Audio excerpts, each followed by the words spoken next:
Hmm. You know what? I think I'm gonna try to make this in Blender. One eternity.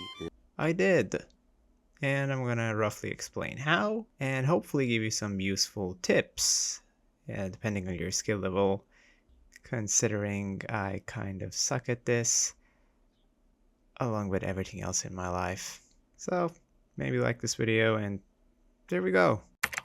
After gathering some reference images from Google, Unsplash, and Pinterest, I organized them in a PureRef file. And here are the credits for my reference images that I got from Unsplash. Thanks to all these guys. I fire up Blender and start blocking out the main shapes of my scene. The final result might look overwhelmingly detailed, so the key here is to model basic shapes and slowly refine and add details to them. Blocking out and setting up your composition early on is a crucial step and is shared between many art forms, including painting, photography, cinematography, and so on.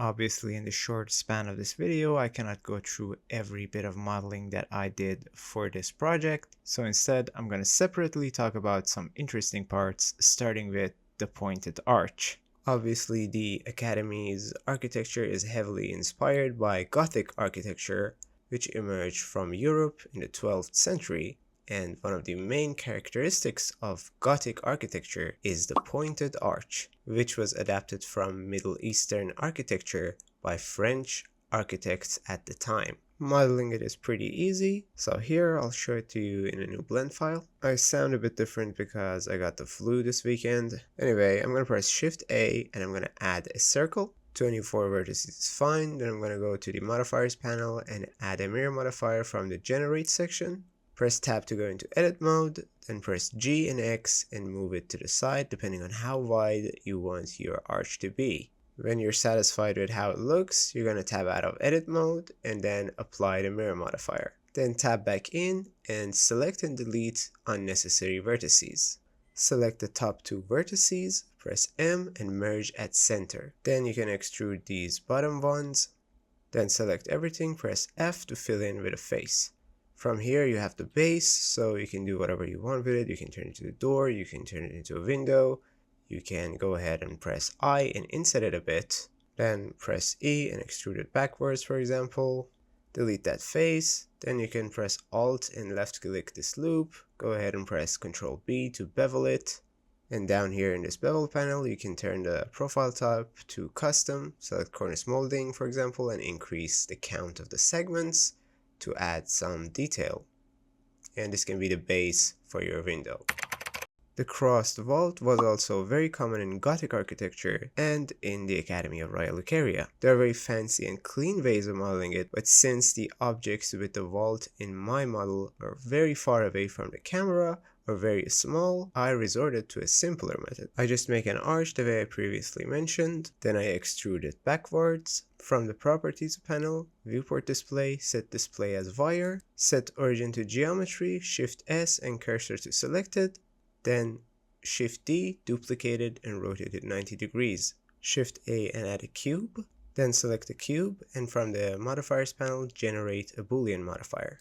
Select one of the arches, then add another boolean modifier and select the other one. Apply them both and you're done. By the way, if you're interested in modeling these things cleanly, definitely check this video out. The Academy's design is very symmetrical and has a lot of repeated ornaments, which means we can use array and mirror modifiers to get more detail with less amount of modeling easily. And one interesting way of using the array modifier is using it in a circular manner. As an example, in this rose window, I'm going to press Shift S and place my 3D cursor in the center. Then press Shift A and add an empty. I also snap the handle to the empty and move it up in edit mode so they both share an origin point. Apply rotation scale to both and then add an array modifier to the handle. Turn off relative offset, turn on object offset, and select the empty as our target. Now by rotating the empty around the desired axis, in our case Y, and increasing the count of the array modifier, we get this. I also used a lot of boolean modifiers to cut details into flat surfaces. Since the structure doesn't really have any curved surfaces, you don't really have to worry about shading, and the building is going to be fairly far away from the camera, so even if there are slight shading issues, doesn't really matter. And finally, solidify modifier was also very useful to make ornamental details, such as its top section of the main windows. Really just trace out a shape with a few vertices and then add a solidify modifier on top. The good thing about modeling these type of structures is that when you are done modeling one part, for example, when you're done modeling the cathedral, then you can use parts from the cathedral on other structures that are going to be in the scene. For example, I used the windows that I made for the cathedral on all the towers, and the background towers that I made are made up of parts of the foreground buildings just scaled differently and put on top of each other. There isn't really much going on in terms of texturing, there are just two textures that are shared between every mesh in the scene. First one is a brick texture that is shared between the walls, some of the towers in the foreground and the background, and the main wall of the cathedral, for which I also use the displacement map and a displace modifier to get more detail into the mesh. And the second material is a concrete texture that is shared between every other mesh in the scene. Obviously, even though the textures are 4K, the meshes are just too big, and if you don't do anything to them, you will start to see repeating patterns. So in order to break up the texture, I started creating some color variations. I bring in a grunge texture. You can get these textures from Polyhaven or textures.com. And if you don't want to use them, you can just use Blender's built-in noise texture. I just use these because they feel more organic and I like them. Then I duplicate my original color map and mix both of my color maps using a mix node set to color mix. Keep in mind that both of these nodes are going through a hue saturation node that allows me to change the hue, saturation, and the brightness. Then I plug in the grunge texture into the factor of the mix node and then press Ctrl T on it and add a value node to the scale to obviously be able to change the scale of the texture. And then by changing any of the hue, saturation, and value on any of my color maps, I will have some color variation in my texture. You can repeat this as many times as you want to get more variation using noise textures, different grunge maps, and maybe even different color maps. From there, it's just a whole lot of trial and error and tweaking the values on the scale, hue saturation, adding different color maps, grunge textures, and different stuff to get the desired result. And obviously, it just takes time and for you to look at your texture in rendered view a lot. You can also use color ramps to control your grunge textures. You can use RGB curves, which are better at controlling hue and saturation value than the hue saturation value node, and it's really just about experimenting.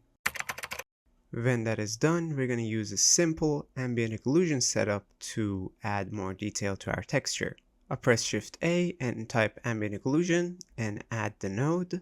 This is what it looks like without all the other textures. Now I'm going to press Shift A and add a color ramp and push this handle to the right to intensify the effect of the ambient occlusion. Now if you press Shift A and add a color mix node, set the blend mode to multiply, then plug our main texture to A and our color ramp to B and plug the node into our BSDF. You can see that the spots are closer together, are now darker, and the spots that have more of a flat surface area are brighter, creating the illusion of dirt in those spots. If you wanted to, you could mix in a noise texture or grunt texture with this setup to get more fine details, but the building is just so far away that it's not going to be visible, so I didn't bother. When texturing was done, I quickly set up a HDRI that I run through a mix color node and set the B socket to a blue light to simulate the night color. I then added glass to all the windows and put point lights behind them, and I changed the power and the tint a bit depending on the position and distance from the camera. I added an image plane in the background as the sky. I also used an emission shader so it would shine a bit. Then I added a bunch of assets from Botaniq, including these hanging ivies, these two trees, and this rock, and these two trees. Also, to add the earth tree in the background, I just added a tree, scaled it way up, and in its material, instead of using the color map for the leaves, I just plugged in an emission shader, and that was it. I added some VDB clouds in the background, and I also added some gargoyle models that I got from Sketchfab, which doesn't really make sense. And to answer why, fun fact here, gargoyles in Gothic buildings actually serve a functional purpose rather than just being there for aesthetics.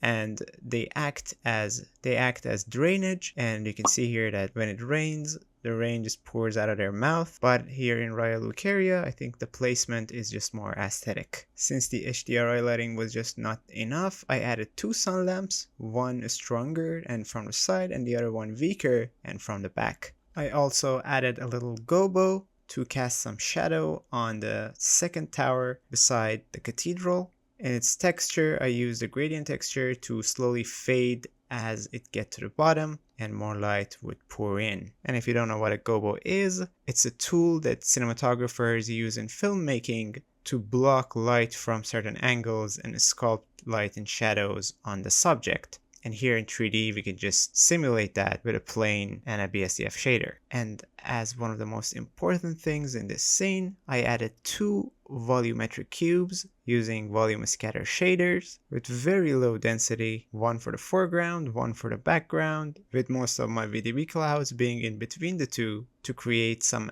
atmospheric haze and give depth to the scene and sort of unify everything together. And you can see how much of a difference it makes compared to the before. Last but not least, in order to add these bluish magical energy streaks, I used this big procedural texture. First, in a separate blend file, I made this Aurora shader following this brilliant tutorial by Dylan Neal. Super realistic, and if you want to make an Aurora, this is the best tutorial you can find on YouTube. Very thorough and great. Then using this shader as a base, I changed some values, colors, and direction of the Aurora beams to come up with this variation that would suit my needs. Then I obviously appended this into my original blend file and shaped it around the academy the way I wanted it. When that was done, I pressed F12 to render and ended up with this. And after some color grading in Photoshop, this is the final result, which I don't really like, but we're just practicing environment design here and having fun, so whatever. I mean, I'm definitely not gonna cry about my mediocrity tonight. So, thanks for watching.